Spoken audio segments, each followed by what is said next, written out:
नमस्कार, मी बागेश्री पारनेरकर डिजिटल विवेक मध्ये सगळ्यांचं मनापासून स्वागत करते। बिहारमध्ये या वर्षाअखेरीस विधानसभा निवडणुकीचे पडघम वाजणार आहेत। त्यासाठी सगळ्याच राजकीय पक्षांनी आता तयारी सुरू केली आहे। निवडणूक आयोग सुद्धा आता तयारीला लागलाय। आज एका मराठी दैनिकात पहिल्याच पानावर एक मोठी जाहिरात आहे। आपल्यापैकी अनेकांनी ती पाहिली असेल। जे बिहारी नोकरी किंवा व्यवसायाच्या निमित्ताने राज्याबाहेर आहेत त्यांच्यासाठी मतदार नोंदणी संदर्भातली ती जाहिरात आहे। मात्र अशी मतदार नोंदणीची तयारी सुरू असतानाच निवडणूक आयोगाने राज्यातील मतदार याद्यांमधील बोगस नोंदी शोधून काढण्यासाठी स्पेशल इंटेन्सिव्ह रिव्हिजन SIR ही विशेष मोहीम हाती घेतली आहे। राज्यातील सीमेलगत असलेले मुस्लिम बहुल जिल्हे, विशेषतः किशनगंज, कटिहार, अररिया आणि पूर्णिया या ठिकाणी आधार कार्डाची जी नोंदणी आहे ती 100% वर गेल्याचं अधिकृत आकडेवारीत स्पष्ट झालंय। गेल्या वर्षी म्हणजे 2024 ला लोकसभा निवडणुकी दरम्यान अनेक ठिकाणी बोगस मतदार यादीचा मुद्दा हा मोठ्या प्रमाणात समोर आला होता। मग मतदार यादीमध्ये मृत व्यक्तींची नावं असणं किंवा डुप्लिकेट नोंदणी तसंच अवैध नागरिकांची उपस्थिती हे सगळे प्रकार देशाच्या अनेक भागात घडले आणि हा विषय चर्चेचा ठरला। बोगस मतदार नोंदणी हा विषय प्रत्येक निवडणुकीत आता पुढे येतोय आणि हे अतिशय गंभीर आहे। मागच्या काही काळामध्ये बांगलादेशी आणि रोहिंग्या घुसखोरांकडून भारतीय आधार कार्डांचा योजनाबद्ध गैरवापर झाल्याचं सातत्याने समोर आलंय। हा प्रकार केवळ ओळखपत्र फसवणूक नसून भारतीय लोकशाही व्यवस्थेच्या मुळावर घाव घालणार आहे। आता बिहारचं प्रकरण नेमकं काय आहे किंवा अशी काय धक्कादायक माहिती समोर आली हे समजून घेऊया। बिहारमधून आधार कार्ड नोंदणी संदर्भात एक अतिशय चिंताजनक आणि संशयास्पद बाब समोर आली आहे। राज्यातील काही विशिष्ट जिल्ह्यांमध्ये आधार कार्ड धारकांची संख्या ही प्रत्यक्ष लोकसंख्येपेक्षा अधिक असल्याचं स्पष्ट झालंय आणि ही अतिरिक्त नोंदणी अचानक किंवा अपघाताने काही घडलेली नाहीये आणि ती काही जिल्ह्यांपुरती मर्यादित आहे आणि ते सगळे जिल्हे मुस्लिम बहुल आणि सीमेलगत आहेत। किशनगंज जिल्ह्यामध्ये जिथे मुस्लिम लोकसंख्या 70% आसपास आहे तिथे आधार सॅच्युरेशन दर हा तब्बल 126% नोंदवला गेलाय। त्याचप्रमाणे कटिहारमध्ये मुस्लिम लोकसंख्या 44% आहे, अररियामध्ये 43% आहे आणि या मुस्लिम बहुल जिल्ह्यांमध्ये सुद्धा आधार सॅच्युरेशन दर हा 123 इतका आहे। या आकडेवारीचा अर्थ असा आहे की प्रत्येक 100 रहिवाशांमागे 120 पेक्षा अधिक आधार कार्ड नोंदवले गेलेत, म्हणजे त्याची नोंदणी झालीय। आधार सॅच्युरेशन म्हणजे काय तर एखादा जिल्हा, राज्य किंवा देशातील लोकसंख्येपैकी किती टक्के लोकांना आधार कार्ड मिळाले हे दाखवणारा आकडा। उदाहरणार्थ एखाद्या जिल्ह्यामध्ये 1 लाख लोकसंख्या असेल आणि 90,000 लोकांकडे आधार कार्ड असेल तर त्या जिल्ह्याचा आधार सॅच्युरेशन दर हा 90% असतो।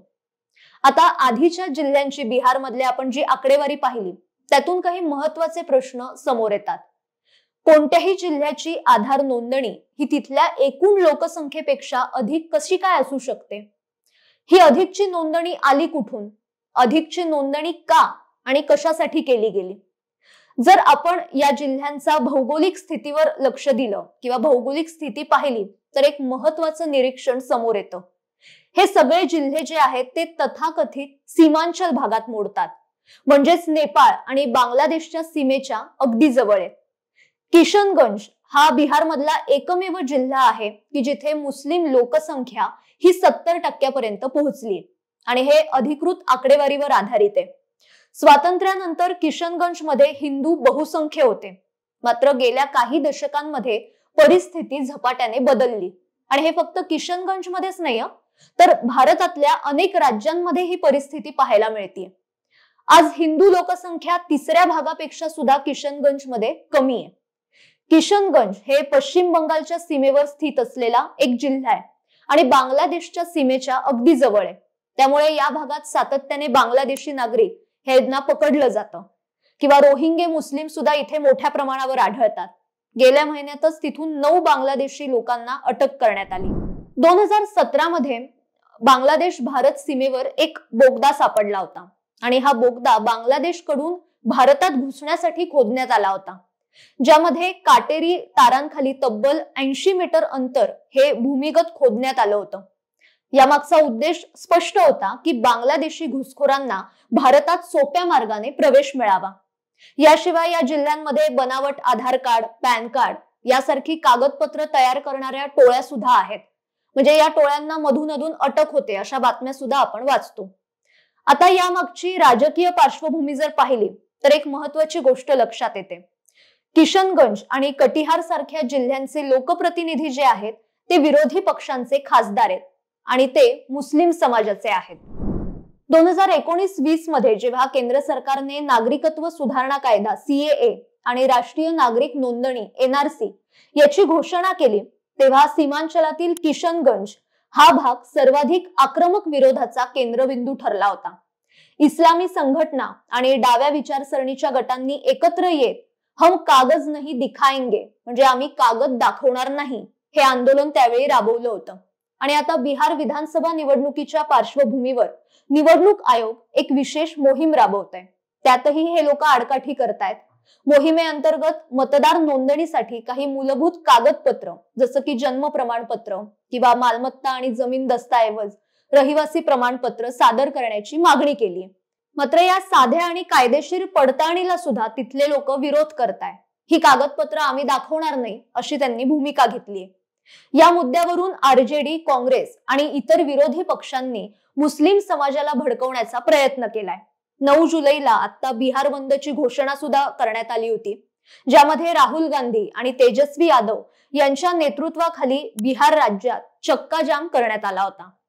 पण दुसऱ्याच दिवशी म्हणजे 10 जुलैला सुप्रीम कोर्टाने बिहारमध्ये सुरू असलेल्या स्पेशल इंटेन्सिव्ह रिव्हिजन SIR या प्रक्रियेला स्थगिती देण्यास नकार दिला।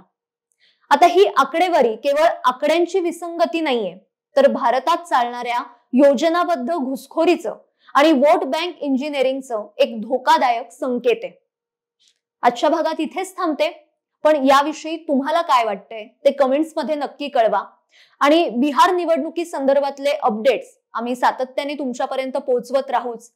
त्यासाठी साप्ताहिक विवेकच्या YouTube चॅनलला आजच सबस्क्राईब करा। पुन्हा भेटूया अशाच नवीन विषयासह। तोपर्यंत स्वतःची काळजी घ्या आणि पाहायला विसरू नका साप्ताहिक विवेक। धन्यवाद।